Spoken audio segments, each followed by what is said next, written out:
हाँ, last class में कहाँ पर आया था, प्रिंसिपल ऑफ होमोजेनिटी का कुछ पार्ट बताया था, क्या होता है प्रिंसिपल ऑफ होमोजेनिटी, ठीक है ना। प्रिंसिपल ऑफ होमोजेनिटी में मैंने बात किया था कि like physical quantities can be add and subtract, यहाँ तक बात कर लिया था क्या मैंने। यानी लाइक फिजिकल क्वांटिटीज़ को क्या करते हैं हम लोग, like physical quantities can add and subtract, क्या कर सकते हैं हम इसको, कैन ऐड एंड सब्ट्रैक्ट। समझने की कोशिश करना। लास्ट क्लास में हम लोगों ने बात किया था कि होमोजेनिटी का कुछ इंट्रोडक्शन कराया था कि एक होमोजेनिटी ऐसा होता है जिसमें फिजिकल क्वांटिटीज़, जो फिजिकल क्वांटिटी जैसे फंडामेंटल फिजिकल क्वांटिटी पढ़ा था, ड्राइव फिजिकल क्वांटिटीज़ पढ़ा था, इन सब फिजिकल क्वांटिटीज़ को क्या करते हैं हम लोग, ऐड कर देते हैं। फ़ैन ऑफ कर देना, तो थोड़ा देर के लिए ऑफ कर देते। हाँ, like physical quantities can add and subtract, that is called the homogeneity, principle of homogeneity. देखो कैसे होता है, लेट सपोज कि मैंने क्या बोला था कल कि सपोज करो कि S is equal to U T plus half A T square है, S is equal to U T plus half A T square है।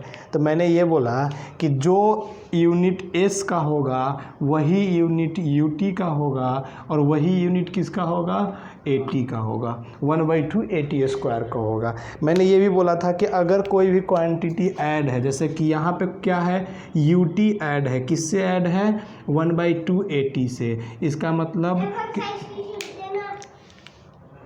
नहीं है, यू टी ऐड है प्लस में 1/2 ए टी स्क्वायर में, यू टी ऐड है plus में 1/2 A T square में। तो इसका मतलब क्या है कि dimension of U T is equal to dimension of 1/2 A T square होना चाहिए, ये हमें पता है। अब मेरे को पता है कि एस किसका क्या होता है, एस इज़ द डिस्प्लेसमेंट होता है और क्या होता है, डिस्टेंस होता है। एस इज़ द डिस्प्लेसमेंट और डिस्टेंस होता है। और मैंने अभी कुछ दिन पहले तो मेरे को पढ़ाया था कि एस का जो होता है एसआई यूनिट, एस का यूनिट डायमेंशन जो होता है, एस इज़ द डिस्टेंस और इसको लेंथ से हम लोग क्या करते हैं, मेजर कर लेते हैं। और लेंथ का मैंने बोला था डायमेंशन कैपिटल एल होता है, ये बताया था। इसका मतलब क्या हुआ कि अगर इसका LHS जो है, LHS और RHS अगर लेते हैं तो इसका यूनिट अगर L है, कैपिटल L है, तो इसका मतलब क्या हुआ, इसका भी यूनिट कैपिटल L होना चाहिए, इसका भी यूनिट कैपिटल होना चाहिए L। अब तुझे याद होगा, अगर 11th का तूने पढ़ा होगा तो क्या याद होगा तुम्हें कि U क्या होता था, इनिशियल वेलोसिटी होता था, याद करो 9th क्लास में पढ़ाया जाता। T क्या होता है, टाइम होता था। इसमें A क्या होता था, एक्सेलरेशन होता था। और T क्या होता था, टाइम होता था। यही तो होता था। एक एक करके देख लेते हैं। UT का डायमेंशन चेक करते हैं। यहाँ पे देखो UT का डायमेंशन कैसे चेक करते हैं। U का डायमेंशन क्या होता है, U इज़ द स्पीड या वेलोसिटी। स्पीड क्या होता है, स्पीड या वेलोसिटी। स्पीड और वेलोसिटी को क्या बोलते हैं, मीटर पर सेकेंड। और मीटर पर सेकेंड को क्या लिखते हैं, लेंथ बाई टाइम। ऐसे ही तो लिखेंगे डायमेंशन में। और इसको क्या लिखेंगे, LT के पावर -1। तो टी का डायमेंशन क्या होता है, तो मैंने T के डायमेंशन बताया था आपको कि अगर टाइम का डायमेंशन क्या होता है, कैपिटल T से लिखते हैं। इसका मतलब U का डायमेंशन लिख देंगे। ये किसका डायमेंशन था हमारे पास में, U का डायमेंशन। तो U का डायमेंशन क्या हो जाएगा, LT की पावर -1 इंटू T। अच्छा, ये और ये दोनों मिल करके हट जाएंगे और बचेंगे क्या हमारे पास में, L बच जाएंगे। ये हमारे पास में किसका डायमेंशन आ गया, UT का।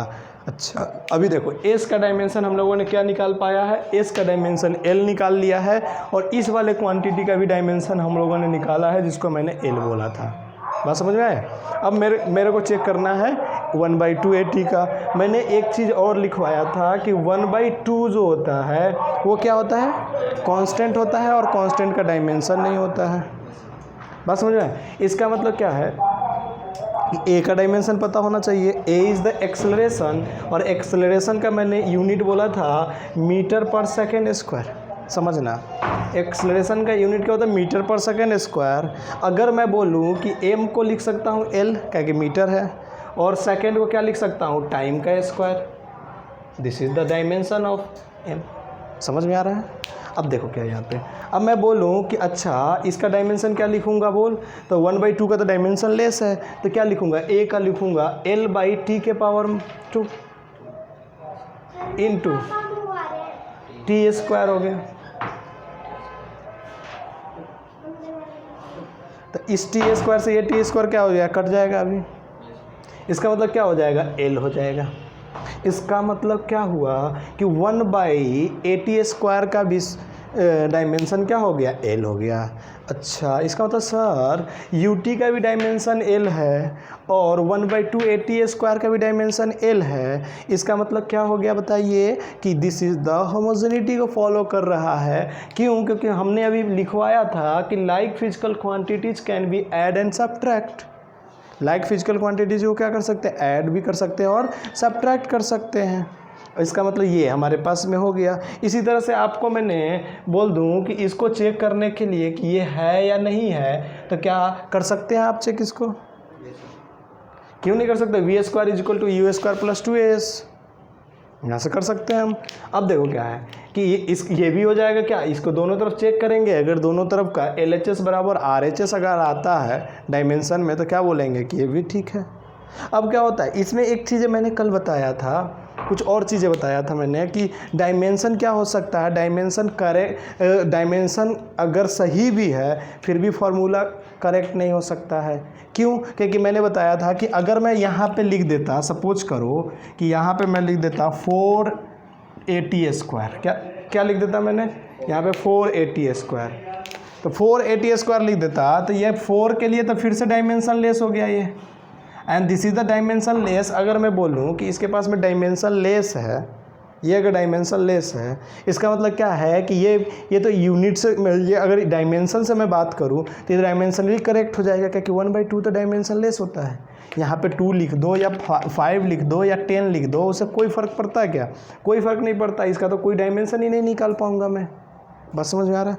इसका मतलब क्या हुआ कि 1/80 स्क्वायर का डायमेंशन ही देख रहे हैं। इसका मतलब क्या हुआ कि हम जो डायमेंशन फार्मूला से, होमोजेनिटी से जो चेक करते हैं, उसमें ये नहीं चेक कर सकते हैं, चाहे ये श्योर नहीं बोल सकते हैं क्या कि इसका फार्मूला जो लिखा हुआ है ये सही है। हाँ, लेकिन क्या है, डायमेंशनली अगर करेक्ट है तो क्या बोलेंगे कि हाँ ये डायमेंशनली करेक्ट है, बट फार्मूला मे बी और मे नॉट बी राइट। बस समझ में, यहाँ तक हो चुका था। चलिए अब लिखते हैं, क्वेश्चन लिखिए जल्दी से। Find the,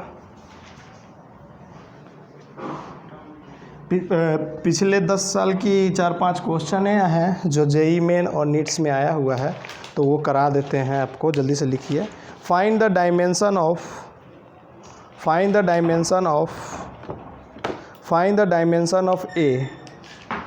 the dimension of A if p plus a by v square is equal to theta by b theta into T लिख लो, ऐसे नहीं, एक लिखा हुआ b, क्या लिखा हुआ, b थीटा बाई v लिखा हुआ है, b थीटा बाई v। हमें किसका डायमेंशन निकालना है, डायमेंशन ऑफ a निकालना है, डायमेंशन ऑफ ए निकालना है। इसमें ऑप्शन नंबर फर्स्ट है MLT के पावर, देख लेते हैं क्या लिखा हुआ है। क्वेश्चन आया हुआ है MLT के पावर -5, ये लिखा हुआ है -5 T के power -1, option number first. Option number second क्या बोलता है, ऑप्शन नंबर सेकेंड बोलता है आपका MLT के पावर ML5T के पावर 1। ऑप्शन नंबर सी देख लेते हैं, क्या कि मेरे को भी ऑप्शन याद नहीं है तो मुझे देखना पड़ेगा। अब आपको इसमें से निकालना है option number D. Option number D क्या है इसके पास में, ऑप्शन नंबर डी है m की पावर -1 t की पावर m की पावर -1 t की पावर 5 एंड L की पावर 5 एंड T की पावर 2, ऐसा दिया हुआ, निकालिए। Which one of the following होगा, ए का डायमेंशन क्या होगा। मैंने अब देखो क्या है यहाँ पे, क्या करेंगे देखना, p plus A by V square solution है इसका is equal to B into theta by V. पहली बात मैंने बोला यहाँ पे क्या है, v is the volume and p is the pressure. अब निकाल लोगे, मैंने तो पहले बताया ही नहीं कि p क्या है, v क्या है और थीटा क्या है। थीटा टेम्परेचर है एंड v क्या है, फिर से वॉल्यूम है। अब निकाल सकते हो, निकालो a का value, find the value of a, fast कीजिए।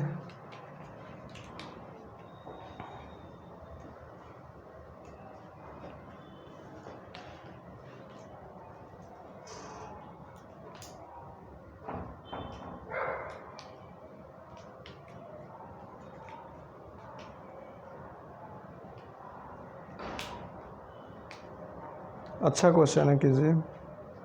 तब तक मैं नेक्स्ट क्वेश्चन देख लेता हूँ प्रीवियस ईयर का, डीपीपी का।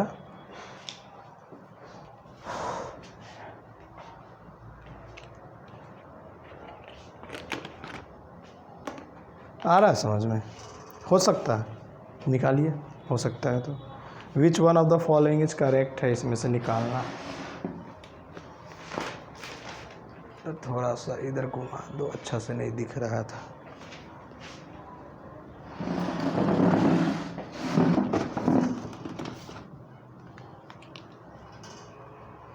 निकाल, देखो इधर देखो, एक मिनट मैं बना के दिखाता हूँ आपको। मैंने क्या बोला कि सेम फिजिकल क्वांटिटीज़ को हम क्या कर सकते हैं, ऐड और सब्ट्रैक्ट कर सकते हैं। इसका मतलब dimension of p plus dimension of a of b square, दोनों का डायमेंशन सेम होना चाहिए, तभी ऐड और सब्ट्रैक्ट कर सकते हैं हम। इसका मतलब क्या हो सकता है, जो डायमेंशन ऑफ p होगा वही डायमेंशन किसका होना चाहिए, a अपॉन वी स्क्वायर का होना चाहिए। समझना, dimension of p is equal to a upon V square होना चाहिए। अब मैंने ये भी चीज़ें बोला तुम्हें कि डायमेंशन, ये p इज़ द प्रेशर, और याद करो प्रेशर इज इक्वल टू क्या होता है, फोर्स अपॉन में एरिया। जब मैं डायमेंशन फार्मूला पढ़ा रहा था तो इसका लिख भी दिया था कि इसका क्या होता है, ml के पावर बताओ कितना होता है, -1 एंड t की पावर -2। ये किसका डायमेंशन होता है, प्रेशर का। और मैंने वॉल्यूम का भी डायमेंशन बताया था, L की पावर 3। ये सब इंट्रोडक्शन ऑफ द डायमेंशन में हो चुका था हमारा। इसका मतलब क्या होगा बताओ यहाँ पे आप, कि इसके डायमेंशन पुट कर दूँ यहाँ पे, क्या है, ml की पावर -1 t की पावर -2, और इधर क्या हो जाएगा आपके पास में, a अपॉन में l की पावर 3 हो गया। क्रॉस मल्टीप्लिकेशन कर दो, क्या आ जाएगा वैल्यू हमारे पास में बताओ, m, हाँ, l की पावर 2 t की power -2 is equal to a। इसका मतलब कौन सा ऑप्शन होगा इसमें, ऑप्शन नंबर देखिए, m की पावर 2, ml की पावर 2, नहीं इसमें a का निकालना था डायमेंशन। ओहो, एक बार चेक करने दो, यही था ना क्वेश्चन। अच्छा b का निकालना था, सॉरी, डायमेंशन ऑफ b। चलो a का तो निकल गया ना, b का निकालो। हाँ देखो हम लोगों का क्या हुआ, यहाँ पे हम लोगों ने गलती कर दिया है, यहाँ पे स्क्वायर भी तो करना था। देखो ना v का स्क्वायर है, तो इसका मतलब क्या हुआ, इसका पावर कितने हो जाएंगे, ये 6 हो जाएंगे। ओह, समझ में आया। इसका मतलब यहाँ पे क्या हो जाएगा, l की पावर 5। यानी हमारा ऑप्शन सही था, कैलकुलेशन कहीं पे भी मिस्टेक हो गया था। कौन सा ऑप्शन सही, ऑप्शन नंबर सी। देखो समझ में आया, हो जाता है गलती कभी कभी, समझ में आया ना। वो a अपॉन में V square is equal to p का मैंने डायमेंशन कल बता दिया था, v का डायमेंशन मैंने बता दिया था, बस यहाँ पे v का स्क्वायर करना था जो छूट गया था अपना। लिख लो, एक और लिखो question, find the dimension of, क्या हुआ,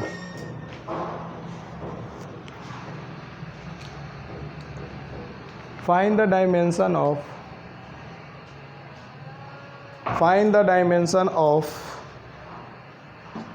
n, find the dimension of n। अभी n ही समझो इसको बाद में हम लोग जाई के नाम से समझते हैं, बट अभी n समझ। किसका डायमेंशन निकालना है? n का। तो n इज इक्वल, ऐसे समझ लो, इसको जाई बोलते हैं। n is equal to p into R square minus x square upon में 4vl दिया हुआ है। वेयर, ये लिख लो पहले, where P is the pressure, where P is the pressure, R and X is related to R and X is related to R and X is related to distance, R and X is related to distance, R and X is related to distance, V is the velocity and length is the L is the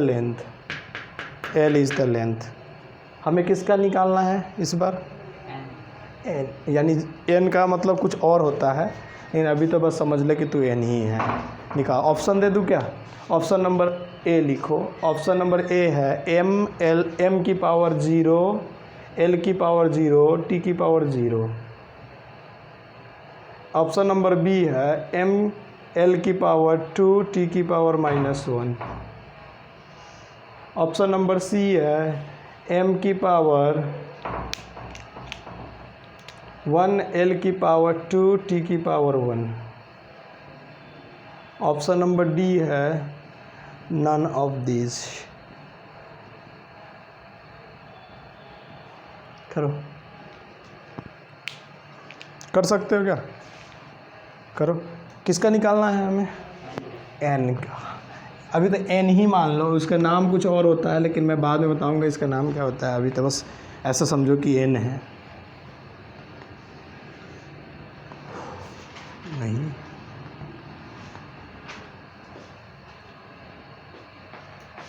देखो क्या होता है, कर पाते हो कि नहीं इसको। अच्छा क्वेश्चन है लेकिन।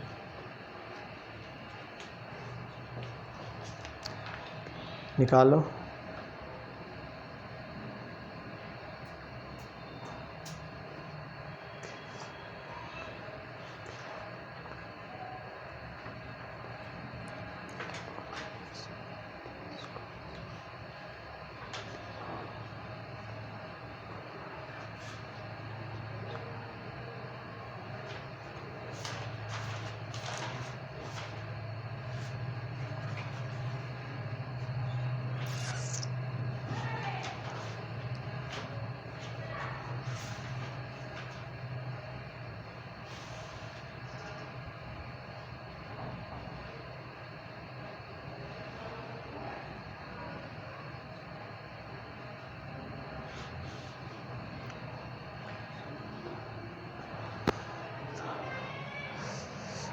बार बार आ रहा है बेचारा। A4 साइज के A4 साइज चाहिए, एक निकाल के ले आना उसमें से, रूम में से। A4 साइज का सीट होगा वहाँ पे। कितना? एक ही चाहिए था ना उसको। उस साइड कॉर्नर पे होगा, नीचे रखा होगा।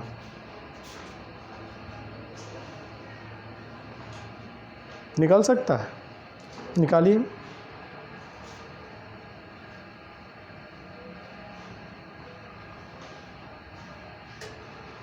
देखिए आप गलती कहाँ पे करोगे, उस गलती को मैं बताता हूँ। देखो n मान लो अभी तो तुम, क्या होगा? p का क्या लिखवाया था? m l की पावर -1, t की पावर -2। दे दो जा करके, ये लिखवाया था मैंने। अब देखो मैंने बोला इसमें मल्टीप्लाई क्या किया, A R square minus x square. मैंने बोला R and X is the related to distance, इसका मतलब R square minus x square का कुछ वैल्यू होगा, वो भी डिस्टेंस में ही होगा। मान लो r square minus x square का वैल्यू वाई स्क्वायर है, कुछ भी हो सकता है value. R is the distance, x is the length, तो r square minus x square इसको वाई स्क्वायर होता है। इसका मतलब क्या, इसका मेरे को लेंथ है, ये तो डिस्टेंस है। मैंने बोला कि रिलेटेड टू डिस्टेंस है, क्वेश्चन कुछ और आया हुआ था लेकिन उसका समराइज करने पे यही आता है। तो इसका मतलब क्या हुआ, इसको लिख सकते हैं लेंथ की पावर 2, एल की पावर 2 लिख सकते हैं। तो अच्छा, इसका मतलब क्या होगा, यहाँ पे एल की पावर 2 हो जाएगा अपॉन में, बताओ क्या है, 4 का कोई होता है डायमेंशन, नहीं होता है, नहीं लिखेंगे। इसका मतलब 4 का कोई डायमेंशन नहीं होता है सर। अब वॉल्यूम का डायमेंशन क्या होता है, वेलोसिटी था वो, v is the velocity. Velocity का क्या होता है डायमेंशन, m मीटर पर सेकेंड, लेंथ t की पावर -1 इंटू लेंथ, यही तो दिया हुआ था मेरे पास में। देखो इससे ये कट गया क्या, हाँ समझ में आया? तो क्या बचा मेरे पास में, m l की पावर -1, t की पावर ऊपर जाएगा तो -1 बच जाएगा, यानी दिस इज द n। इसमें कोई ऑप्शन है नहीं, ऑप्शन नहीं है तो नन ऑफ दिस हो जाएगा। नहीं है तो इसका मतलब ये नहीं है खोजेंगे इसमें, नहीं है तो नहीं है, जो निकाला वो सही है तो सही है। नेक्स्ट लिखो, ये लिख लो, बना लो, सॉल्व करो जल्दी से, फास्ट सॉल्व करो।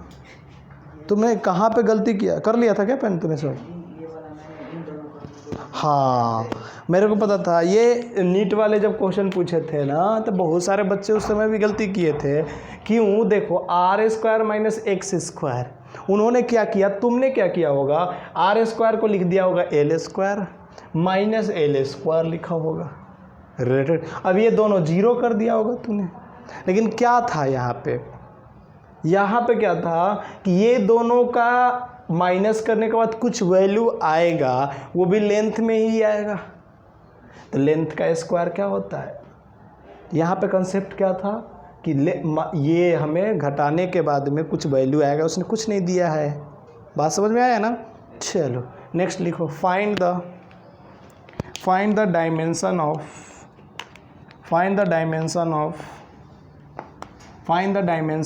ए, find the dimension of A in equation find the dimension of A in equation P is equal to P naught e के पावर माइनस AT स्क्वायर।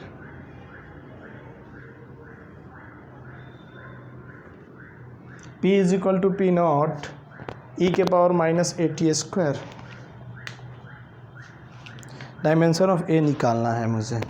मैं ऑप्शन दे दूं, 4 ऑप्शन दे देता हूं, देखता हूं कर लेते हो क्या। ऐसे आसान है इसको करना तुम।